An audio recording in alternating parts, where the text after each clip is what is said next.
Hey homeschool friends, welcome back to the channel. Welcome to today's video. So I'm going to be taking you into our homeschool a bit. So I haven't really done this a lot on my channel, but I want to do it a bit more this year. I want to kind of take you into different pieces of our curriculum, different parts of our day. And in this video in particular, I am highlighting Sonlight Language Arts, mostly because I feel like there just aren't that many videos to help people understand how the language arts works for Sonlight. And I have two children in Language Arts 3 right now. My daughter is starting it, so she's in week 1, and my son is halfway through, so he's in week 19. So I'm gonna take you through kind of how I work with both of them. They're different ages. My son is 9.5 and my daughter just turned 8. So to give you some reference on that. But I'm just gonna take you through my week and I'm gonna chat through kind of how we use it, as well as you're gonna see how I use it. You're gonna see some of the times when I teach the kids. And so I hope this is a very useful, tangible type video, because that's my intention behind it. So let's just hop into our week with Sonlight Language Arts.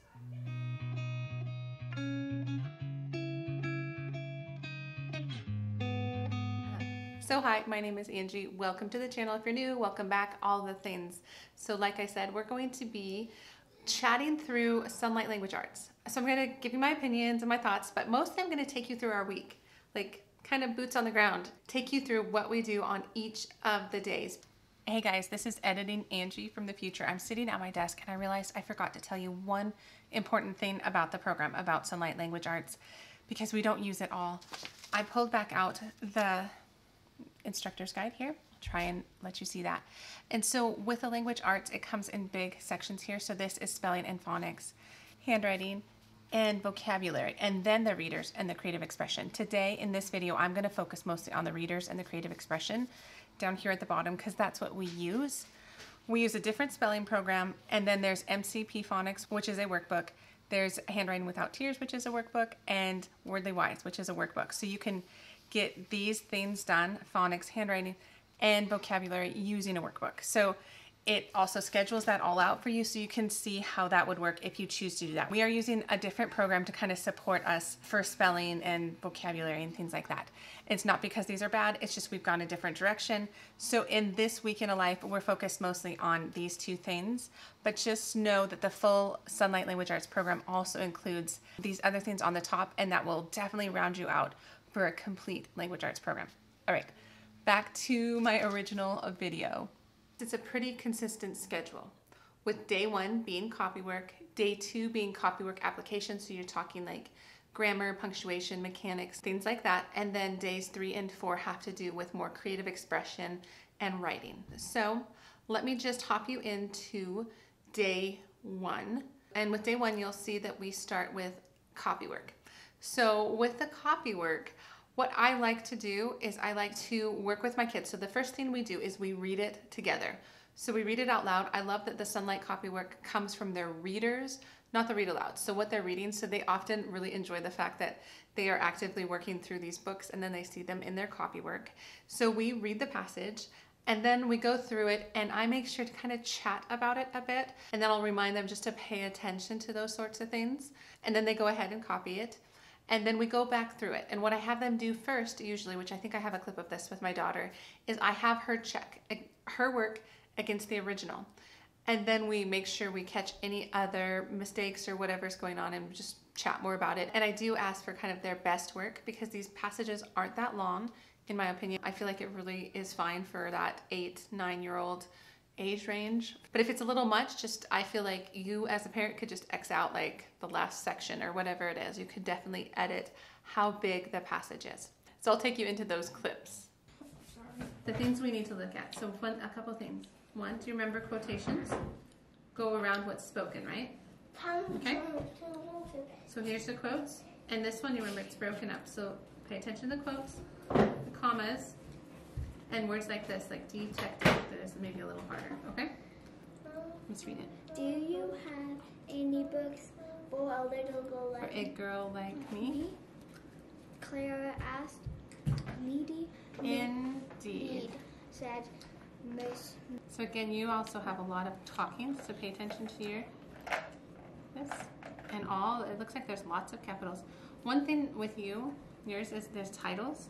And with titles, you see they're kind of in this fancy called italics. When you write it yourself, you'll write mother goose, and to show italics in handwriting, you underline it.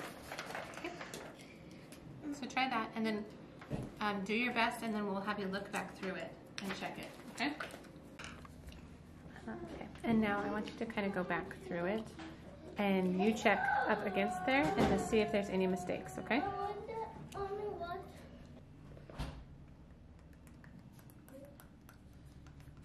I missed this at the end. And this at the end of it. Good job. And then, like I said, day 2 is more of the grammar, punctuation, copywork application, which is what it's called. And you have detailed notes in the instructor's guide, a bit of a script. Like you could actually read what is in the box for day 2 to help you teach the concept. And in the case of my son, it was adverbs, and in the case of my daughter, it was how you handle titles in writing, like how they appear in script versus how you can write them and distinguish the fact that they are titles. So we talked through both of those things with my kids, as you can see in these clips. Okay, yesterday we did this copywork. Remember this copywork? And so what we learned is that Miss Brown, the mother of the detective, remember? She said, "Well," said his mother proudly. She spoke proudly. So this word, do you know what part of speech? It's called an adverb. An adverb. Yep, so it tells a little bit more about how she spoke, right? So it could have just said, "Well," said his mother. This proves how importantly, right? That would have said the same thing. But the fact that she spoke proudly tells you a little bit more, right? So it's how authors add detail to... Ooh, that's interesting. Yeah, and it's how they add detail to a lot of their action words, okay? So, adverbs can describe how people perform action. They move slowly, quickly, cheerfully, loudly, right? So good writers use them to add interest and understanding.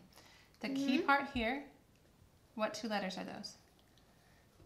L-Y? L-Y. It's the adding of an L-Y. Did you hear that? Slowly, quickly, cheerfully, loudly. The L-Y suffix means in a way. Can you find any other adverbs in your copywork? And these are the types of topics that are very easy to pull back when you're doing copywork later in the year. If you see like an adverb, we could talk about adverbs briefly again. So I do love how the teaching is pulled directly out of what the kids are reading, and it's pulled out of just good literature. So that's copywork application, or day 2. And then I do have some clips of me reading with my daughter and my son reading by himself, because the thing about language arts with Sonlight is you also have readers. So the kids have their own readers that they are reading. So I do things differently with these 2 kiddos. So they're about 16 months apart, like I said. And my son has just pretty much recently gotten to the point where he can take his reader and read it to himself, silently to himself, and we can discuss the questions. Sonlight has the discussion questions associated with each reader, so that way I can keep tabs on what he's reading and if he's comprehending, if he's understanding. Oftentimes I'll also just kind of flip through the book and flip through that chapter while we're chatting about it. But we've gotten to that point where I don't have to sit with him. Sometimes I do just for fun, but most of the time he just can handle reading his reader, as opposed to my daughter, who is not there yet. She is still needing to read out loud, but yet she's at the place where she has her own readers, her for fun readers, but she tends to skip some words or make up words. And so it's better that I make sure that I'm sitting with her and I can help her kind of work through some of the bigger words. So that's just kind of where we're at with readers. I feel like that's a common question with Sonlight, is like, well, do you just hand the reader to the child and they're expected to read it? And it really just depends. It probably depends on your child. And even with my daughter, I'll still do the discussion questions, even if we just read it together, just to make sure she's understanding it and not having to work so hard to decode the words that it's distracting her from like kind of the message of the book or like the storyline. So I will do that. I will check with her. But that happens every day, day 1 through 4. Okay, and so then I have probably the most footage from our week where we worked through the creative expression, because I feel like this just takes the most work from me as a parent, really help draw out kind of what they want to write about. And so you'll see in the clips that my daughter and son are in 2 very different spots, because with Sonlight Language Arts 3, it starts with the Diamond Notes, which is a tool. It's the first 6 weeks, I believe, of the program, And it's a tool that you teach to help with paragraph formation, to help select topic sentences, 3 supporting ideas, and a conclusion sort of idea. And I used the Diamond Notes with my son last January or so when we started the program. And so now he is at the point where he's just using that tool. So you'll see where we have a variety of different workbook type pages that have to do with the Diamond Notes. So let me just hop in and I'll chat through it as we go. I'm going to show you a writing tool that we'll be using during the year to organize your thoughts. It's called the Diamond Notes. Why do you think it's called the Diamond Notes? Because it's in a diamond. A baseball diamond, huh? And so we're going to learn some ideas for how to organize yourself based on where things are in the diamond. So the center of the diamond, you can see here, that's where you're going to write your topic. So say we were going to write a paragraph about like holidays. You would write holiday in the middle here. Hold on. And then you would write, we would come up with different types of holidays that go on the bases. Can you write sports?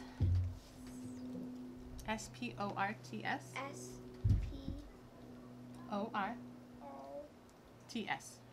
Can you think of 3 different sports? And you don't have to spell it out. How about you just draw a picture of the sport? What sport can you think of?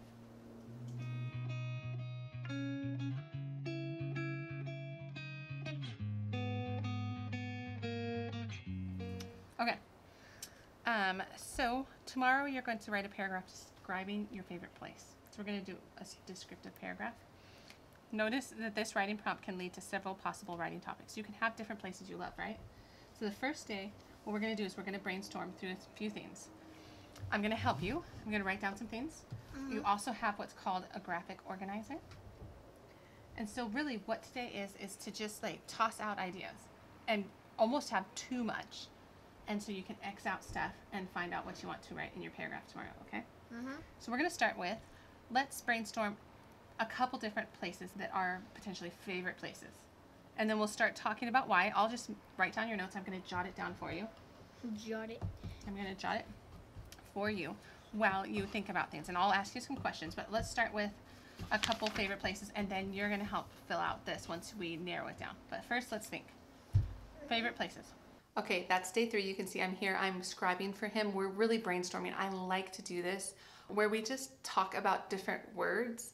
A lot of times it just is helpful for him to have it on the page, because then when he went to his graphic organizer, he was able to pull from those like jotted down words, and it helped him fill in the graphic organizer. So it didn't feel quite so much like a blank page for him. He had a little bit of pre-thought, and then the graphic organizer is kind of helping him with the next day, which is what we're going to go into now, which was our day 4 for the Sonlight Language Arts. So with day 4, what I started with my son was we pulled back out that graphic organizer, but I also pulled out 2 other pieces of paper, which I'm pretty sure you can see in the clips. One was the Diamond Notes B, and what that is it's a worksheet that you can copy. It's in like the appendix of the Diamond Notes, and you're expected to copy as many pages as you find useful, if it's useful for your child. And I've always found, especially the B worksheet, to be really useful, because he's able to then work through the topic and the different paragraphs. So I had that worksheet, and then I also had kind of a rubric for Diamond Notes. And really the reason I pulled this out this week is because this was our first week back from break, and we're reviewing. Like for him, it was more of a like, do you remember? We talked through using the Diamond Notes to help us write paragraphs last year, and here is how this tool works. So I could remind him that like first base was the most important topic. I could remind him that you want to look back and add more detail and things like that we had worked through, but it's been like 2 months. And so I brought that out less as like a rubric for grading, but more as a reminder tool. So we had kind of both those things that he was then able to take his graphic organizer, and we were able to pick like 3 bases basically to then focus on. He started off, it was definitely a little rough. I was expecting that just because it's been so long. But what I've been doing with my son, my 9.5-year-old, is I will let him kind of write. I don't care about spelling. I don't care about punctuation.